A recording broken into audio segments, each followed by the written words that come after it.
All right, welcome back. We are in session 2. Jesus walks on water. We just talked about it. Luke does not have this story. Now, how interesting is that, David? No, but before we get into the transition, I heard a story one time that Bear Bryant could walk on water. Oh, really? Yeah.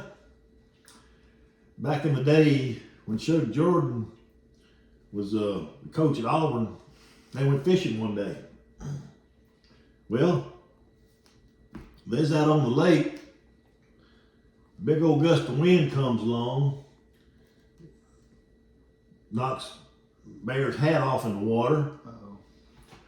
He steps out of the boat, walks over, picks his hat up, walks back, gets in the boat. Well, old Shug said if he can do it, so can I. Well, Shug stepped out of the boat, down he went.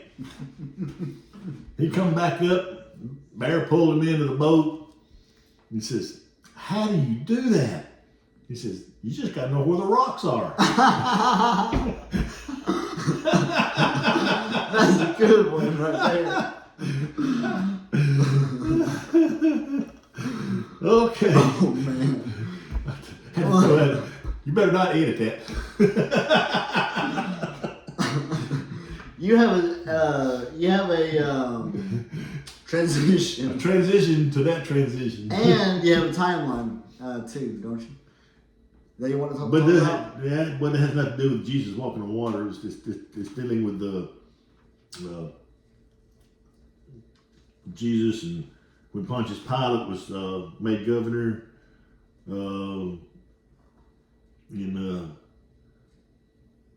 Jesus cleansed the temple. When he's baptized by John the Baptist. Right. A few of them timelines. It's covering like 27, maybe up to 30 AD, which is Jesus' ministry part. But the first timeline goes back to AD 19, before Jesus' ministry. It talks about Tiberius running all the Jews out of Rome.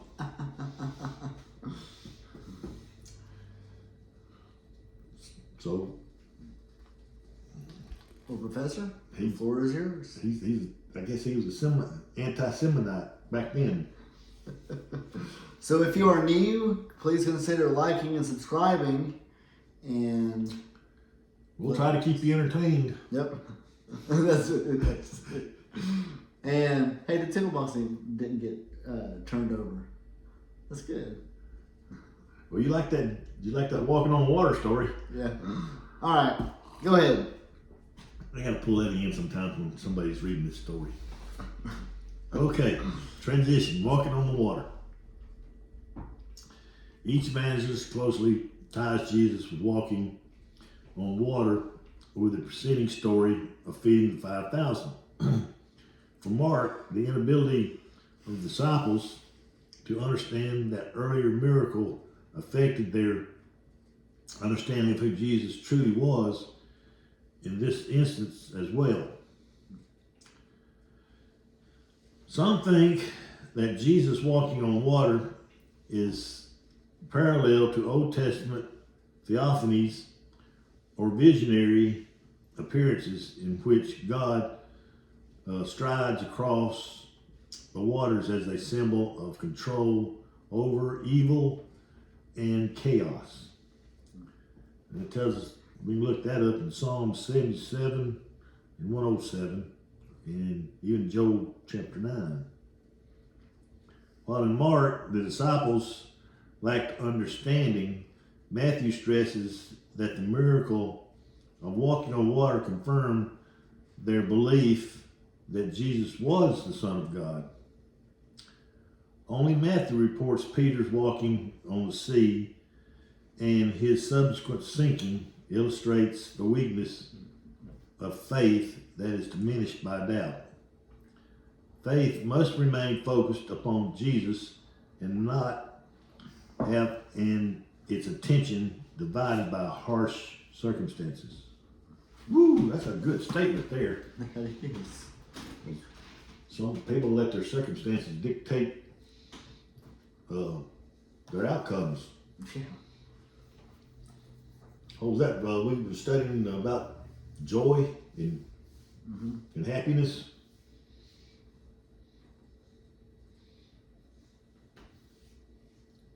Happiness was dictated by circumstances, where Right. joy is not.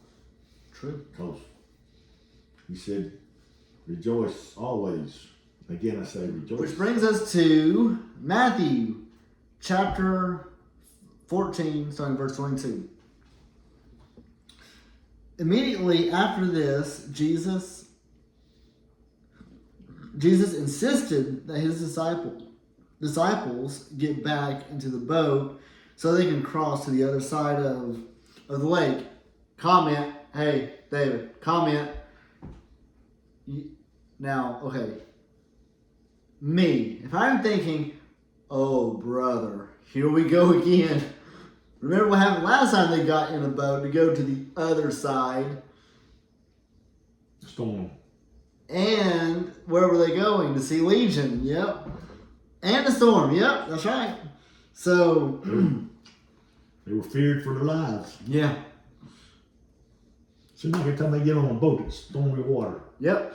Now, I have a theory about that. We'll talk about that later. It must have been a certain time of season when tsunamis were popping up. Well, I think that Jesus did that on purpose to see if they react any different. Could have been another test. Exactly, yep. Mm. We call that the corn dog theory, so no one else will get in trouble for it if it's wrong. So, okay. After sending them home, he went up into the hills by himself to pray. Night fell while he was there alone, and meanwhile the disciples were in trouble far away from land, for a strong wind had risen, and they were fighting heavy waves. 3 o'clock in the morning, Jesus came towards them, walking on the water. When the disciples saw him walking on the water, they were terrified. In their fear, they said and cried out, "It's a ghost." But Jesus spoke to them. Don't be afraid. You know, it's comforting, David. Every time Jesus or an angel of the Lord comes, don't be afraid. Yeah, that's what Gabriel said to Mary, right? That's it. Don't be afraid, he said. Take courage, I am here. What's that classic Bible verse in, is it Jeremiah? Be of good courage. Anyway, it's in Jeremiah. Good verse. Jesus spoke. Let's see. Then Peter called to him, "Lord, if it's really you, let me come to you walking on the water." And Jesus replied, "Yes, come on." Now, David, let's stop there. Talk about that. So, okay, what do you think Peter is thinking? He's about to go, I mean, not only is it storming, he's about to go walk on water. Well, what do you think is going on in his mind? Is it like, if his faith was really strong, why did he even have to ask? Why didn't he just get out of the boat and go to him? But he got permission first. True. Oh, that's a good point. Yeah. He asked for permission first. Anyway, yeah, true. And then, okay, let's see how good your faith is. Come on out here. So Peter went over over the side of the boat and walked on water toward Jesus. But when he saw the strong wind and the waves, he was terrified and began to sink. "Save me, Lord," he shouted. Jesus immediately reached out and grabbed him. "You have so little faith.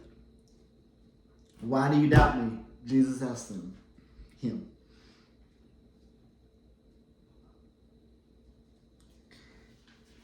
Little faith. Little faith. When they climbed back into the boat, the wind had stopped. Now get that, David. When they got back in the boat, who's they? Peter and Jesus. What happened? The wind got calm again. The wind stopped, the waves calmed down, and the disciples fell at his feet and worshipped him. "You really are the Son of God," they exclaimed. Now, could you imagine just being there and seeing it, witnessing it, just all come alive for yourself? Walking on water and then sinking, but hey, guess what? You walked on water. Well, you know? we look at the other 11 looking at this, and they've got to be telling Peter, "What are you doing? You're crazy. You'll sink." Yeah. But Peter can't be hearing that because he's talking to Jesus. Yep. Can I come out there? It's kind of like radio frequency, right? Yeah. And then when they got back into the boat, can you see all the disciples saying, "Ha ha ha, you sank, you sank," and then Peter says, "Ha ha ha, I walked on water." How about that? It says, "At least my faith was a little greater than yours." Yep. Anyway, let's. Another thing I would like to reiterate about yours and mine. Oh, here we go again. Is that there is no 3 o'clock at night. Right. Back then. And yours put that in there. I'm telling you what. It's the 4th watch. It's not 3 o'clock. They didn't have a clock. They didn't have a clock for nighttime back then. They only had 4 watches. You know, not to talk about it.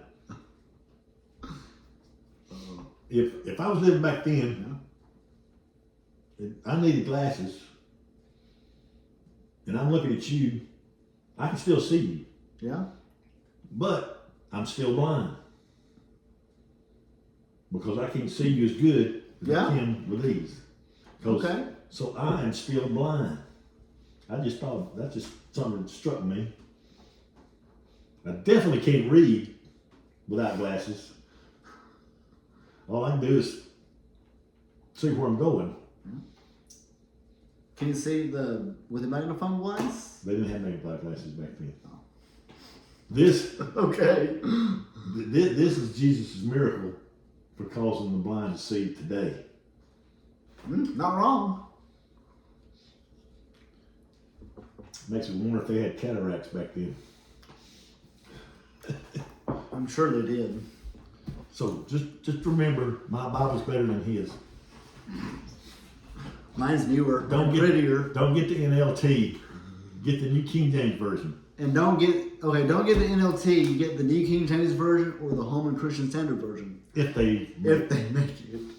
Like I said, I think there's only 3. Like I said, I think the NIV's the other one. I'd stick with this one.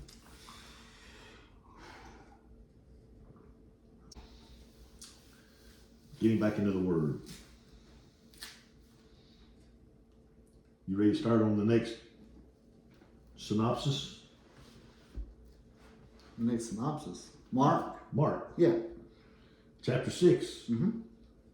45 to 52. The disciples are amazed. Immediately, he made his disciples get into the boat and go before him to the other side to Bethsaida, while he sent the multitude away. And when he had sent them away, he departed to the mountain to pray. Now when evening came, the boat was in the middle of the sea, and it was alone in the land. And he was alone in the land. Talking about Jesus. And then he saw them straining at rowing, for the wind was against them. Now about the fourth watch, there's your 3 o'clock, of the night, he came to them walking on the sea, and would have passed them by. And when they saw him walking on the sea, they were supposed it to be a ghost, and cried out, for they all saw him and were troubled. But immediately he talked with them and said to them, be of good cheer, it is I, do not be afraid. Then he went up into the boat to them, and the wind ceased, and they were greatly amazed in themselves beyond measure, and marveled, for they had not understood about the loaves, because their heart was hardened. Because their heart was hardened. So they hadn't even grasped the idea of the 5,000 being. Yeah. That's true. The miracle. Kind of like it didn't phase them. Phasing 5,000. Well, you also got to think they've already seen him raise the dead. I mean, that in itself is a miracle, you know. Yeah. Restoring someone back to life, healing. They actually saw someone. But when you stop nature, that's another thing. When you that's true. It's kind of like true. It's kind of like you see a tornado coming, and he just walks out there in the middle of it and disappears. Yeah. Oh man, it's gonna suck you up in there. Yep. It just disappears. I mean, man, this is the Son of God. Yeah. Now let's talk about the faith. You know, ye of little faith. But we talked about it several weeks ago. But if you have faith the size of a mustard seed, you can say from this mountain, move from here to there, and it will move. That's a promise. So since we're on that faith topic, and what about that verse? What can we take away from? What can we take away from that passage, David? Well, let's see. I think it is rather significant. Let's see if there's any footnotes in Matthew.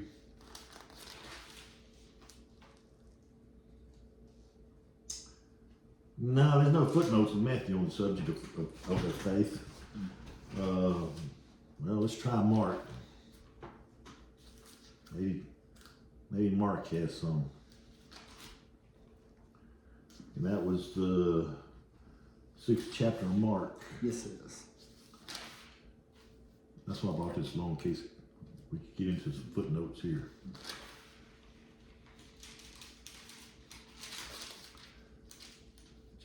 Verse is starting at 45. What's the back here? Mm-hmm. Jesus walks on water. Starts at 45.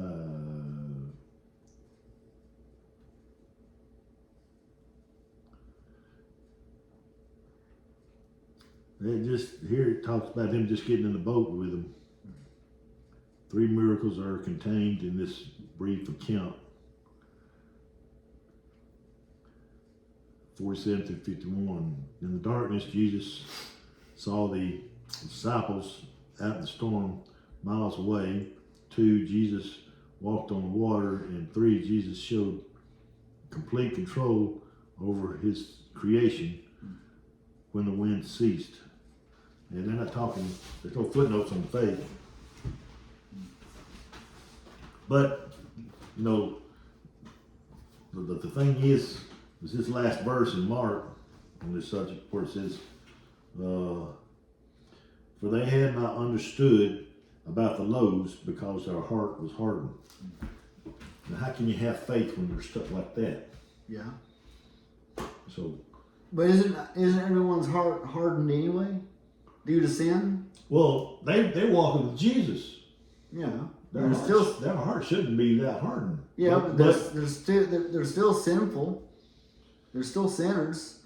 Well, it may not be that, you know, your heart can be hardened in ways that, like unbelief. Yeah. It may not be. That's what we're saying. It may not be because you're sinning, right? but it's because of unbelief. You let I guess you could say you could let science get in your way. Sure. Yeah. I mean,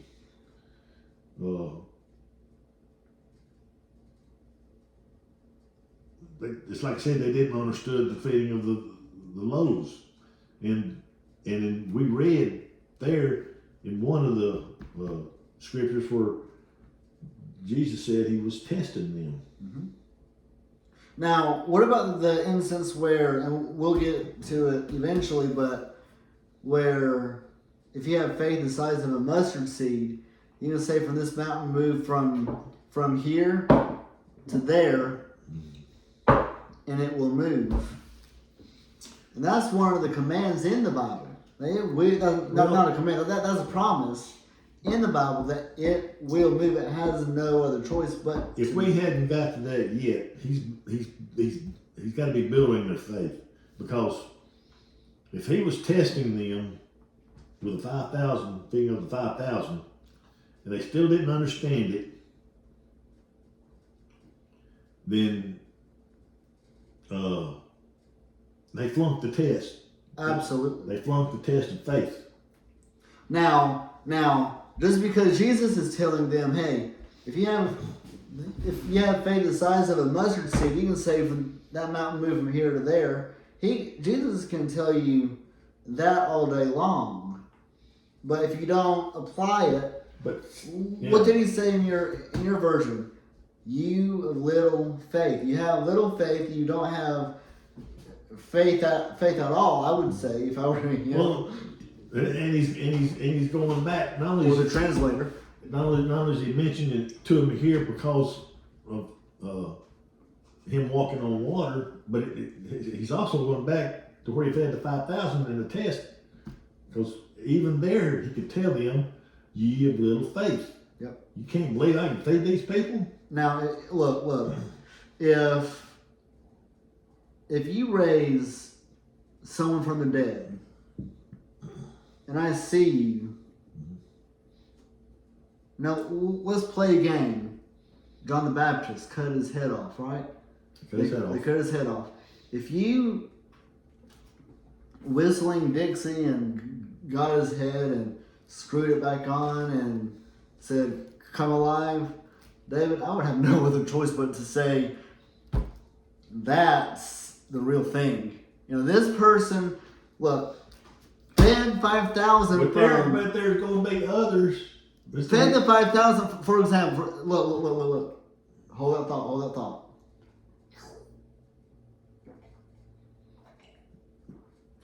Okay, so here I am. I got some in there. I don't know if you can see that. Can you see that, David? Barely. Okay. Yep. Multiply that for me. Well, if I was Jesus, I would. Where's your faith? Well, it's sitting there in the coffee pot. if I'm going to multiply that for you, I'm going to make you some more coffee. Okay. That's good. There's plenty of that. And the funny thing is, they ain't but 5 loaves and 2 fish. They ain't enough of those. Hey, I had a point to that, but Dad blasted, I forgot it. Okay. But you're talking. Yeah, well, they've seen all of that, and still they're having trouble. Yes. It's because it doesn't say it here in Mark, but in Matthew they say, "Truly, you are the Son of God." But they don't believe that. It's like we don't believe it. Really, if we really believed what we believe, right? Well, I mean, hold on. Let me stop you there. How come Mark didn't put that in? I don't know. Mark? You mean Luke? No, we read Mark. We ain't read Luke yet. Well, there's no Luke. It's John. We ain't read John yet. Yeah. I don't know. It's just all interesting. I mean, if you turned water into wine, how can you scientifically say that's not? Well, see, that was his first miracle. A miracle, yeah. That was his first one. That hasn't really sunk in good yet. Right. You just seen something happen and you can't explain it. Right. You can't. You're not The saying. fact is, it happened. You're not saying. That's a cool thing. You're not saying you're the son of God because you turned water into wine. Right. Yeah, I'm not saying that. Because But they may be even thinking Moses before Pharaoh right. and the throwing down of the serpent, and so did the Pharaoh's magicians. They did the same thing. True. So there has to be some of that still going on in Jesus' time. Right. Dark magic still going on. Yeah. Oh, and it's still going on today. So they probably know about some of this stuff. And you might have to want to evaluate yourself that I'm just this guy just turned water into wine and he ain't gonna tell me how he did it. Do I want to follow him? He may be of the devil doing black magic. I mean, yeah. When they start doing this other stuff, I mean, like raising people from the dead, then you get to wait a minute now. And Jesus says, "The house divided cannot stand." Exactly. Satan, how can you say I'm from Satan? It's because Satan don't want them raised from the dead. True. So it's like people say they didn't get it until they got the Holy Spirit. And to answer your question, you're right. And to answer your question, I know where Mark was. Mark wasn't there then. I know. Do you know where he was? Probably wasn't even born yet. Huh? No, right here. You talking about Mark the person? No, Mark the or gospel. scripture? Mark the gospel. The scripture. What about it? I know where Luke was. You said, and you knew where Mark was. Mark. No, Luke. Oh, what? Because Luke ain't in there? No, wait. Because Luke's not in there? Where was he at? Time. Start over. Edit point. By the way, David, I know where Luke was. Well, he's not there. I know, but do you know where he was? He might not have been born yet either. No. No, I have a theory, pure theory, Well, that he was in the Bahamas on vacation.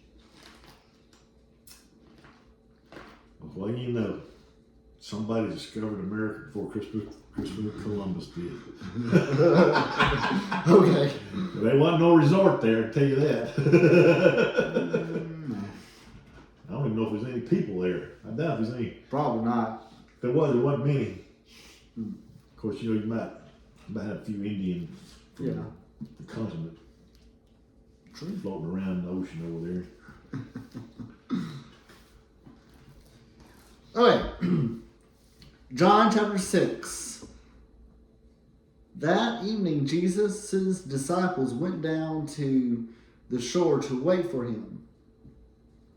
But as darkness fell and Jesus still hadn't come back, they got into the boat and headed across the lake to Capernaum. Soon a gale swept down upon them, and the sea grew very rough. very rough. They had rowed 3 or 4 miles when suddenly they saw Jesus walking on the water towards the boat, and they were terrified. But he called out to them, "Don't be afraid. It's me. It's Jesus. Relax. I'm here." Then they were eager to let him in the boat, and immediately they arrived at their destination. So Matthew's the only one who talks about Peter won't get on the water. Sounds like it. And Luke's on vacation. You know, we can give Luke a pass there, right? Makes you wonder, why did Luke write this? Yeah. He's pretty much the rest of the stuff. Yeah. I mean, but you got to think that Luke was a doctor, so his main focus was on like the medical side of his miracles and stuff. Luke's not being. This is not being written during. Luke didn't write this during Jesus' time. It's years down the road. Yeah. After the church, even after the church is established. Right. So, because he wrote the book of Acts too. You're right. Yeah. So, somehow somebody didn't give him that story. Right. And he never heard it.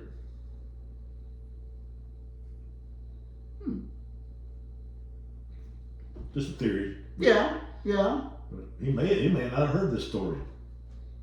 I was about to say he might have been working, but in all reality, and no jokes here, he was with them because didn't Jesus say, "Leave everything, come follow me"?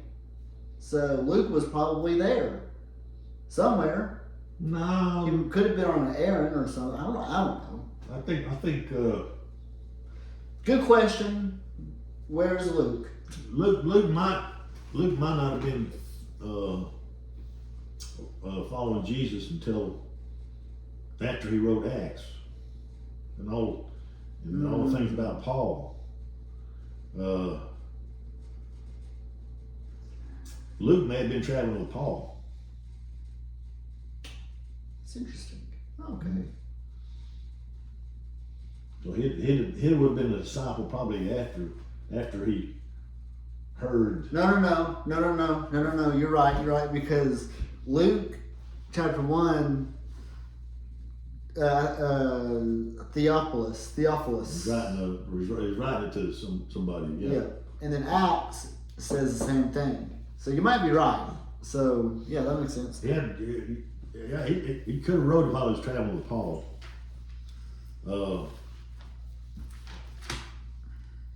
And you see, Paul may have been giving him this information that he got from Peter and John. Yeah.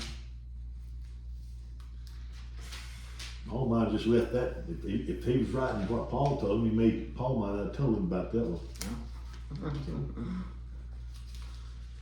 Got a lot of speculation going on. Yeah. It's all good. If we could only time travel. Well, it'd be nice to go back and meet Jesus in physical form. Oh yeah. He'll probably say, "Son, you trying to create a paradox? You go back to where you belong. Don't rock my boat. Yep. I got a calm sea." So the author of Acts is Luke. Yeah. Yep. But anyway, so we are done. Do you have anything to add, Professor? No, very. This, comparing verses to verses is very interesting to me. Finding out what one has and one doesn't have. Yep. And well, the way we're doing it is, all it does is blends it together. Blends all the stories together, and it just makes it all. Well, yeah, doing doing it like chronologically, you're not having to chase it down Oh book yeah, by book, yeah, right. since they're all here together. And you know, And you could compare them right here side by side in these Bible, in this kind of Bible. yes, The only thing is, if you want to look up a piece of scripture, don't go to the chronological Bible, no, because you'll have a hard time finding it. yep. You'll have to go to the index or context or something and find what page it's on, because it ain't booked in like our regular Bibles are. Yeah. So Well, if you are new, like and subscribe, and we will see you Tuesday.